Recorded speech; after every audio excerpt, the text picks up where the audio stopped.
Welcome to one of those really, really crappy videos where like you watch the hangar footage and I tell you whether or not you should buy a thing. And the long and short is, if it comes down to it, like you should just never buy things from Gaijin. But if you're like me and you can't control yourself, the P-51 D-10 and the P-47M are on sale, and they're one of those premium planes that like they come around, they're on sale for a little bit, and then they disappear like 3 or 4 days later, and then you gotta wait for them.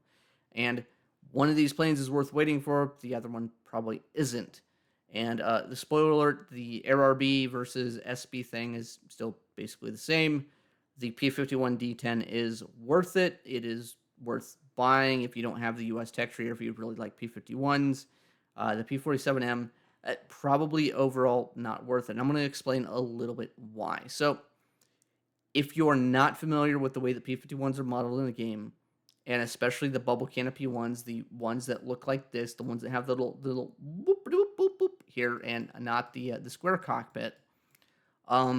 Basically the P-51 D-10 runs 72 inches of manifold pressure, which means it has the same engine up here as the P-51 D5, but it makes a lot more power. And in sim, it's the same battle rating. It is basically, for all intents and purposes, 95% of a P-51 D30 at a slightly lower BR. And on paper, this may not seem that important. Probably doesn't matter that much, because the P-51s in sim, they're fast. They're good at maintaining speed once they get it, as long as you don't pull too hard. But the D5 really kind of sucks. And at 5.0, you run into things like the K-84, where they can kind of run you down in the D5 in a lot of circumstances. Yes, technically the D5 is faster, but it's like slightly faster, accelerates slower. You can't keep the distance. Whereas this thing, the D10, it's got a lot more authority to do the things that P-51 should do. It's probably one of the best pickups in the game as far as P-51s are concerned. Is it as good as the 4.0 one? In 4.0 to 5.0 games, it's literally the same thing, just as good with two more guns. In 5.0 to 6.0 games, like, yeah, this thing is not going to be the best thing in the bracket, because the F4U 4B exists, and the 4B is like clearly kind of like the best prop in the game as far as like America is concerned. With the runner up being like the P-51H, and the runner up being the P-51H isn't like it.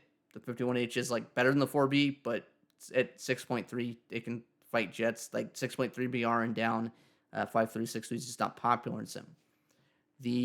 Anyways, to kind of make a long story short, P-51 D10, very easy pickup, a little bit less for the GE cost. It's maybe, I want to say it's reasonable. I'm not going to go back and do the backwards math on it, but as far as a plane to play props in, as far as 5.0 goes, the P-51 D10 is probably one of the best American 5.0 planes of the game. There are some things that do outshine it, technically. Like the MB5 is better at probably remaining fast on the deck and having 420 mils and also being a BR lower. And the K-84 is probably better just being like all around like easier to use, like very, very straightforward. But the P-51, if you like the P-51 flight model, the D-10 is like easily a solid pickup. But let's move on to my favorite plane in the game, and the one is not actually a good pickup. And that is the Bostwick's Jug. So the Bostwick's Jug is a P-47M.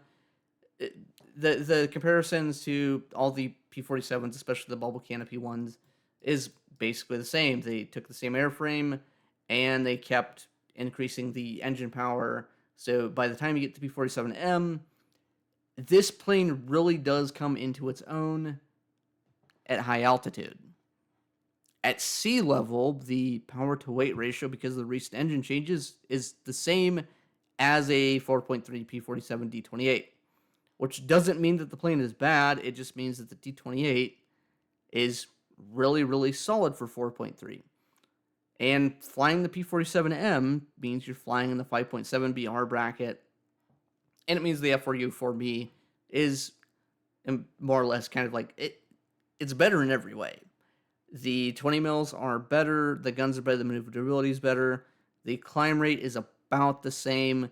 There is probably an altitude where the speed range on the F4U4B is the same as the 47M, but it's probably like some limited circumstances where it's like 4,000 to 5,500. The F4U4B has been changed enough in the past that they added the third supercharger gear, they increased the engine power, they kind of nerfed the turning ability, and that's primarily something that happens in Air RB. But in SB, the 4B is clearly better. You're always going to have the ability to use the 4B.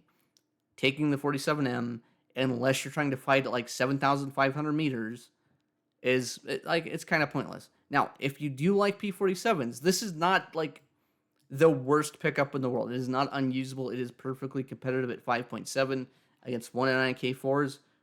Perfectly fine against K84s, against pretty much most stuff you'll see in 5.7 and down tiers. Yes, it's fine. Is it worth the Golden Eagles? I don't really think so. There's too many good P-47s in the game to make this worth the pickup. And that's the whole TED Talk. That's my thing. Buy the P-51 D-10 if you want it. Get the 47M if you really like the blue paint job, because this blue paint job is like, this thing is cool as hell. Is the 47M worth it? No. D10 though, probably worth it. Anyways, that's the TED Talk. If you don't like it, cope and seethe.